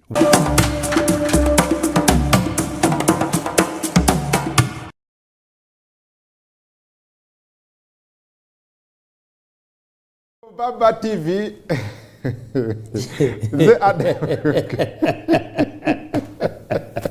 A lot happened in the break. Mwami Alex Waiswa Mufumbiro gwendi naye ekyona kolwa lero nga tugayagaya mu nsonga akanyumiro kafa kasembayo kano mwe tuli wangenda okubeera nga nkufunira ku ssimu obeere ng'oyogerako naye ku nsonga nga bw'oziwulidde leero. So honorable, njagala tumalirize ku nsonga eyo nfune ku bantu. So I've been listening to what Ugandans have been saying ku mitimbagano. They seem to be equally disturbed and concerned with how Parliament is currently being run. Some of them think there are more pertinent issues that should be given attention. But again, what do we want to send a message? Government, you are right. Agati kungu singa ababaka banabanga bali kubyabweyo ne bafuna obuzibu mubaka ku mubaka era banaddukira mu parliament bwabadukiddeyo era kinajja kufula ya parliament maybe onaga basobola okuddukirayo ne ba presiding officer na abimalireeyo between the two. Did it necessitate okujja ku fulo ya parliament? Kati ababaka beekwana mulimu omwami n'abakyala ng'oli mwami w'emubaka n'omwami mukyala mubaka. Kati ababaka like they have relationships. Okay, now if they get challenges in their bedrooms, should they bring that in parliament? You have Mr. Magogo and the speaker, for example. People are there. They are in love beyond being in parliament. This is a fact. So we are these are public figures. Okay. And that is why we speak I don't want to discuss that because they're not here. Chengezako no, chenkulaga chichino. Nti babafuna okusoowagana. Ne bafuna obutakanya. Magogo banga alina kyakozeeyo. Nga mubireeta mu parliament. Nga mubireeta nti speaker ate speaker. Speaker Magogo oyo anandaba. Mwami Tayebwa ng'ayogera ensonga z'abadde bbiri. In fact, nalabye omubaka wa parliament, Honorable Goret Namuga. He has to say, okutereza, hello, ekitiibwa speaker. What were the communication? Okay? Tuli ku nsonga eno, naga zonna nja zihandolinga. Kubanga rolo yaabwe yakwesatisfyinga ng'abantu. Beematiza nti Uganda be bagiinako sseesembayo. Ekitali kituufu. Omu yafuluma agamba tetuyinza nakuba naye mu paalamenti yaffe. Tetusobola kutuula naye. Alina okuva mu paalamenti. N'ekibonerezo yakisazeewo nti alina okuva mu paalamenti. Zake gwe mwogerako yakadefeatinga that parliament ku nsonga ze twabagamba mwenna nti bye mukola biri emotional, bye mukola bya bwewusa, bye mukola bya bibaya, bya kivandulo. Okay. And what does this speak? Every time processes go to the extreme of legal determination, Ugandans lose billions and billions of money in processes of litigation and in processes of compensation. What does this speak? And this is not Anita's money. This is Ugandan money. What do the developments we see at Parliament, or we have seen at Parliament since last week, speak to how Parliament is conducting business? Of course, it is a manifestation of our earlier prediction and prophecy that Parliament had now fully gone to the hands of the inept and incompetent persons, that we expected this to unfold and more worse than what we are seeing. We are also sure that in the coming, it is going to be about the longevity of dictator Museveni. It is a parliament that is affected by the same syndrome of eating up the doctrine of separation of powers. Mo parliament, you've taken the fight to parliament. The fight is everywhere. Yes, but Muzakoch side your parliament kunsongeno. I have ably heard the parliamentary leadership. I'm told today they have been called by Mr. Banjirana. I don't know to discuss about what. I hope he understands that we are not going to condescend on human rights. Mr. Tayebwa Chibalama yaina omukyala nga boyina omukyala. Mr. Tayebwa Banjirana Kanata yaina abaana nga boyina abaana. Yaina omukyala nga boyina omukyala. Mr. Banjirana Tayebwa njagala omanye nti Rita Nabukenya yaina bakadde be. Njagala omanye nti Machete awolezebwa mu maje. njagala omanye nti Damulira yalina abaana yalina famire ye njagala omanye nti ensonga z'abantu engeri gye bawambamu abantu n'amagye tekikola butuufu n'akamu n'akeddagala ye constitution in fact gwolina okusindikibwa mu kakiiko ka rules olw'okulemerera okukola ebyo bannansi bye bakusuubirwamu okukola. Speaker gweyagala mu kakiiko ka rules Speaker of Parliament muve mu kulwanisa zaake okumugoba mu commission kuba mwagala okugabana ssente. That's an allegation. It is a fact. No, that's an allegation you're making. It's not a fact. No, it is misstating the fact. But you don't have the facts. I have said these facts again and again, that at the end of is Zake being fought as a person? Yes. Or is fought for his indiscipline? He's being fought as a person. Not for his indiscipline. Zake has has a court ruling subjecting Parliament. But why is Zake all the time? To apologize. Why not Segona? Why not Mpoga? Why not all these so many members of Parliament? We just said that. Which hand? Which hand? He has refused to bow down to the dictator. His background was not expected to be that extreme. He has stood for his people. And he has been always caught for doing what the dictator deems and popularizing his existentiality. That is why they go after him as a person. And he has defeated them in court. We can no longer, now the question should not be about Zake. The issue should be, why is Parliament witch hunting Zake? Because Parliament has been defeated in courts of law. Zake has beaten Anita down naked. Ametia ye chini. Anita alikutaka kubya Zake. She's on the ground, lying low, defeated by a judgment of court. Not one, not two. So Parliament should be questioned why it is. Ufefe nyini tuogedde wano mu Parliament baleta netteeka erikwata ku mukyala okwongerako erinnya lya bbanga bagenze mu bufumbo okwanderstanding empapula zaabwe okulwaninga in tandem n'ebya academics. Naye rules olwaleero akakiiko ka rules akatayeebwa Banjirana olw'okuba kali ku nsonga ya Kyamata. Sina Kinyamatama yaleese ensonga ya Kyamatama.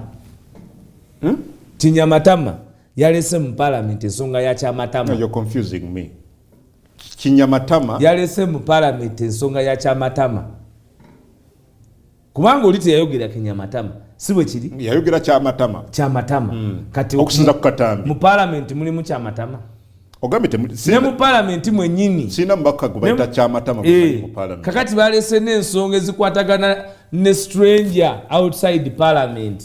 Nebazileta mu Parliament. No, Kyamatama yali ayogera ku nze. Ate atya yabirese mu lulimi ki? Parliament ewulira Oluganda. Mu mateeka ga Parliament, can you bring evidence in Luganda? Tayebwa Banjirana. We know that the matter is of Kinyamatama, but follow the rules. Parliament does not take evidence in local languages. Video gye mwaleeta teyali translation. Honorable Kinyamatama. That is all trash. Okay. Kankufune 07550M2505 ne 0784840 mpamanya gone josinzide atuberenga tukwatagana ita mbufunze woyita mukendeza ku Baba TV oba oveko kumpi nayo okozese eddakiika n'obutawera bwona asusse kyuma kijja kujjako buterevu kantandike noono oliko Baba TV hala kakati mbalamusiza mulangira nze nkubye yeso mulangira kakati okusookera ddala Waiswa Mufumbiro webale okwogera obulungi naye ekintu kye tubulamu mpekeemu yakuwaŋŋana bitiibwa mu bukulembeze. Ensonga lwaki Kinyamatama teyagenda mu kooti oba ku poliisi kuwabira Zake kuba yakimanya aliidinga Parliament waggwanga munne kati yalinga azze mwerosi yaabwe oba mu kooti eyaabwe kyova olaba nti bo opposinga naye maliriza ngamba nti Parliament kyandibadde kirungi nti abakulembeze ng'amyuka ng'ava ku ludda oluvuganya obanga speaker yenyini ng'ava ku ludda oluvuganya ne wabeerawo balance mu buli nyini nsi Ssaabasajja Kabaka awangaale maaso moji webale. Hello Sebo. Hello. Amanya ne gyosinzidde. Ono bamuyita Ngobi John okusinziira Mukono. Mwami Ngobi mubufunze. Mu bufunze bwakyo obuzibu bwe tulina Parliamentary yaffe yasansuka okusinziira nga kibiina kya NUP bwe kyayingira mu Parliament. Mu bumpimpi nti omwami oyo kyayogeddeko kiri nti omwami ono Speaker waffe kyayogerako mu Parliament nti aba NUP bonna be baleese obukyankala mu Parliament. So tusaba nti beesootinge nga bo bennyini aba NUP oludda lwa NUP. Okay, beesootinge. Hello Sebo. Hello. Amanya ne gyosinzidde. Sebo ze Lumu Samuel Sebo. Lumu osinzidde wa? Nsinzidde Ntebe Sebo. Sebo. Webale kuleeta mukulu Mufumbiro oyo. Nete tulina budde bw'oyita mutuukira ku nsonga ngana. Kakati Sebo ensonga y'okuwangana ebitibwa nkulu nnyo.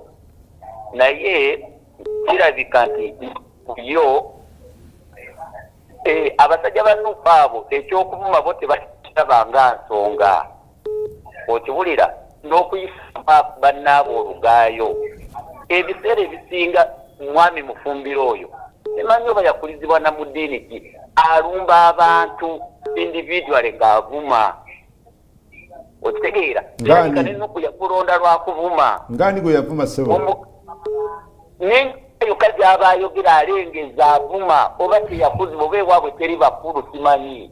Ayabale nnyo ndugu. Hello. Yebaleko mukama wange. Kale wekitiibwa amanya ne gyosinzidde. Nze Musoyiro ndi kyesiga Mukaka Masaka. Munnamasaka yes. Naye mukulu njagala kutegeeza ensonga emu Parliament y'omulundi guno etuswazizza nnyo. Parliament y'omulundi guno amazima ga Katonda mu Kinyamatamu okusinziira amaanyi ge yavuddeyo n'ateesa. Tunuulira ddi we yali avuddeyo n'ateesa ku bintu ebiruma abantu. Tunuulira oluguudo oluva e Masaka okutuuka Emitukula lufaanana lutya. Lwaki amaanyi ago ge bakozesa nga beeyagaliza waki tebagakozesa okulumirirwa abantu? Parliament eremeddwa okuteesa ku nsonga eziruma Munnayuganda ne yeerowooza nje olwekyo ekyokulabirako. Parliament y'omulundi gwo tegyayinaasa. Erina omubaka gwe yagoba mu Parliament gwa minisita naye yalemerako. Kakati abantu tebakyava ku ndowooza z'abantu be balumizibwamu. Emisolo giri waggulu n'ekiti ekiriwo. Abale Musoyiro. Abale muganda mwami Musoyiro. Hello. Hello. Oli ku Baba TV. Amanya ne gyosinzidde. Omundi wawe gusoosa okuyita mu Hasani gali wangu. Kazo. Mwami gali wangu Kazo. Nsanyise nnyo Waiswa Mufumbiro oyo nnondodde nnyo kwa pulogulaamu ze kwabeera naye zaako alina omuntu gwe yameggako emabega awo mu kkooti. Gw'olaba otya nti nno waliwo afoosinga abakyala bano era baddemu buto bazuukuse ensonga zaake bamufulumye mu Parliament. Nga gwe yamegga yali emabega w'abakyala abo. Nakyo kisoboka nti wayinza okubaawo amukwesese. Okay, kale nti gwe yamegga ayinza okuba nga yali emabega wa bino. Hello.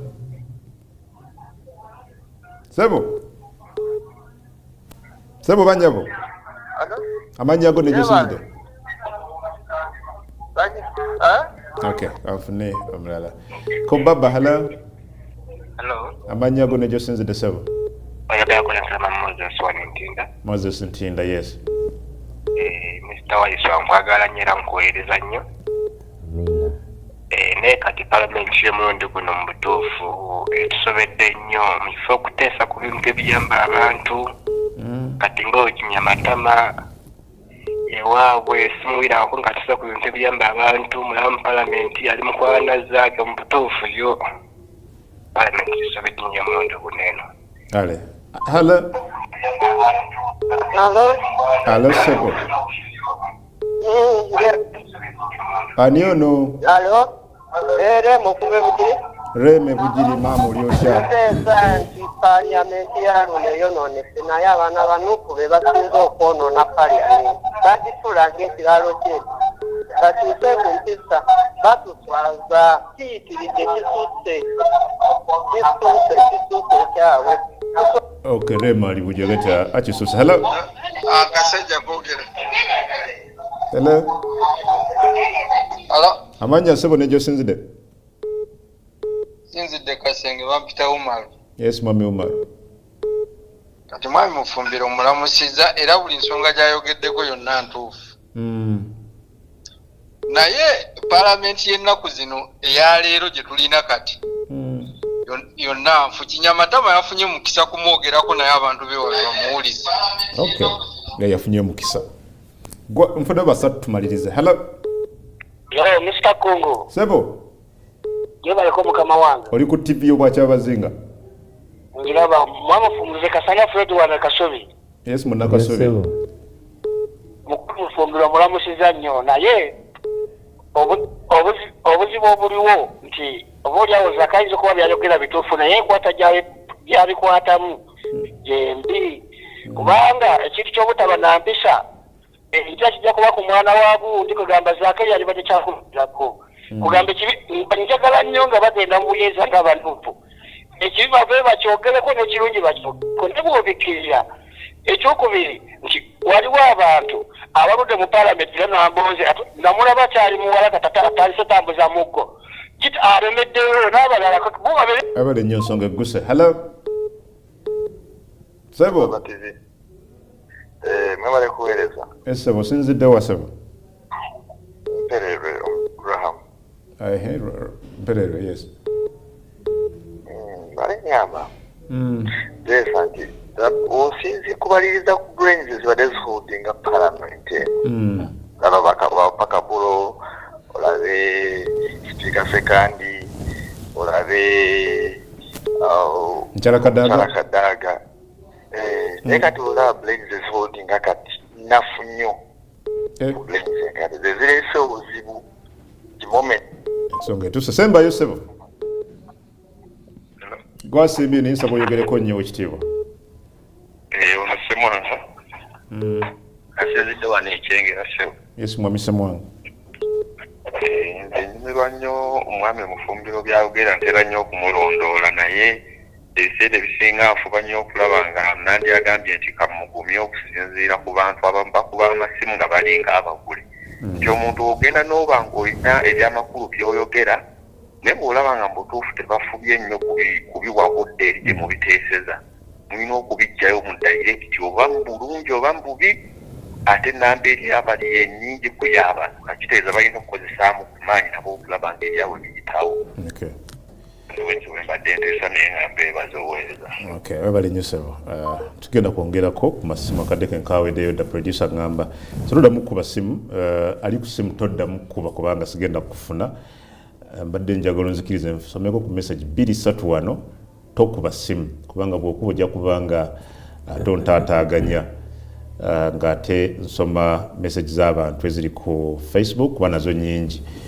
Nakuba ekizibu ky'Abannayuganda nti naffe tetwagala kuwulira. Nkusabye tokuba ate mugenda maaso n'okukuba ate nga njagala kuwa n'abalala omwaganya bayise ku Facebook. Anagambye Waiswa weeyongedde okusomesa eggwanga era tuli proud of you. Wabula gavumenti eno yafuuka kisekererwa Geoffrey Jagu. Mwami Mufumbiro tukwagala nnyo era tuli proud of you. Karl Muze ano n'agamba Mwami Mufumbiro kewebale mukulu Waiswa tusiima nnyo by'okola era yongera amuyita Kamuze weeyita ku Facebook wano. Bannayuganda ffe tulina obuzibu nti mulonda aba NRM mujja kiwulira. N'agamba Yedduru Kadem agambye kino nno kikulu tewali omubaka yenna mu Parliament ayitibwa Kyamatama. So why would you say Honorable Zake awebudde Kinyamatama? He wasn't referring to that woman MP. So Parliament personal issues don't mix them. Okay, webale nnyo. Ate n'agamba wano I love Kungu, he concedes knockouts. Christine Amanda nakagwa. Knockout ziriwa Christine nenga webale. Gwe Kungu leave Alex to teach you. Kale Victor webale nnyo. Lwaki Kungu wewala ekya Kinyamatama kye bamubuuzizza naye yeesiba ku Zaake. Okay, Kungu tolaga gw'okolera anedda. tewali gwe tukolera. N'abalala mwena, please keep the conversation. We want the parliament to be credible enough. They can't pretend that they aren't seeing the atrocities ongoing against rights of the opposition. We want transparency on the matter of human rights by parliament. Okay. Abali nnyo. N'abalala mwena, Mr. Kungu, okay. Alex mwegendereze. Kale webali sikutegedde ye Tony. Okay, thank you ndugu Alex. Teach. Mani. Okay, webali nnyo. Abalala, please keep the conversation ku Facebook. Na wetubanga tuli kumpe, let that conversation flow. Bwana Alex, abantu bawulidde ku Facebook, ku message nagambye abo betereze bamufumbiro. Okay, tompadde linnya lyo. John Bosco Mutungo nagambye ejja kukakana, nupo ejja kukakana ku bukulembeze bwa muhoozi tebafaayo ne kati boogere bye baagala byo nga bakyalira omukisa. Good morning, I'm Peter from Mukono. Mr. Waiswa mugambe nti not all Ugandans are fools. Zaake buli muntu empisa ze embi aziraba. But when Waiswa defends him, kyewuunyisa. Lastly, the road from Chotera to Mutukula is in Chotera district, and that constituency is for Godfrey Rutaya of NUP, for Geoffrey Rutaya of NUP. Mwebali kuweereza lwaki NUP teteekawo mbeera mu parliament ono Bukinyamatama atwalibwe mu kakiiko ka parliament okasibwe empisa olw'okukyankalanya olukiiko. Oscar Ali Kalungu. Tumalirize. Njagala kwebaza abawadde opinion zaabwe. Kirungi nnyo abantu bonna ly'eggwanga litwagala okuteekawo nti abantu basobola okuba nga bawulirizibwa ne watabaawo okukaayana. Ffe tuwuliriza nnyo bannaffe abo. Olwage nti leero oli mukakkamu muuko. Eva mba mukakkamu. Okusinziira ku bw'obadde nga bulijjo. Eva mba mukakkamu naye kye tuyinza okugamba bannayuganda nti zino ensonga zaffe ffenna tetuba na gwe tuzirekera nti abazitambuza. Ensonga zaffe ffenna okulaba nti tukyusa butya bwe tukulemberwa nti ebyo bye twagala okusoosowaza ebitukwatako bye biba bikulembera eri abo abatukulembera. So bokukulembeza ebyabwe to account for their own persons. Oli kya buswavu nnyo mukyala Kinyamatama yavaayo n'ayogera ku eddembe ly'abakyala naye nga talina public record kwogererayo mukyala n'omu yatuusibwako bulabe. So double standards ezo ez'okulowooza nti gwe status yo gyoba weelevatingamu okuba ku platform eri particular nti ekuwamu equal rights okusinga abalala. It is important nti you advocate for all rights, not exclusive of your status quo, kubanga ate kiyinza okumala nga kituuse ku ggwe. Eddembe ly'abakyala eriyo be bakutte nga babalepinze bwe twali tuli Makerere wano ndoza mu 2019 wamanyi kyatuka kuba ne Makerere amagye bwe gabaluma gakola ebintu ebyo. So waliwo mu abaana bazze bakwatibwa bana Nalwoga Margaret, waliwo n'omuwala yali guild president ow'abakyala Makerere. They have all been molested by the state. Tukomyewa. So omuntu okuvaayo in isolation neyekwasa. Nze Adam Kungu. Program ganga mukegenda koma wano. Sebo nkweyanza akadde kompani. Webalirira kunchaza. President ali atya mwami Kyagulanyi. President wa NUP. Totya kwogera president. Banji anti bwe kikomyawo kiba tekiweddeeyo. Tulina president wa FDC, tulina president wa Uganda, tulina president wa NUP. So I need to make it clear. Uganda tebamwawula kasogamba president abali bamanya ntogamba wa bonna. Okay, president wa NUP ali atya. Naye ali bulungi. Njogera ku wani president wa Uganda, president wa NUP. Wa Uganda nawe kimanyi gogamba. No, president wa Uganda nalibuza mwami Museveni. Naye gwe bya mwami Museveni tobimanyi. Omanyi nnyo. Ne suti yo oli asobola okujja n'ajimbuuza. Weno idiyaye kizibu kyakwikiriza. Jambo. Kibumba benimu.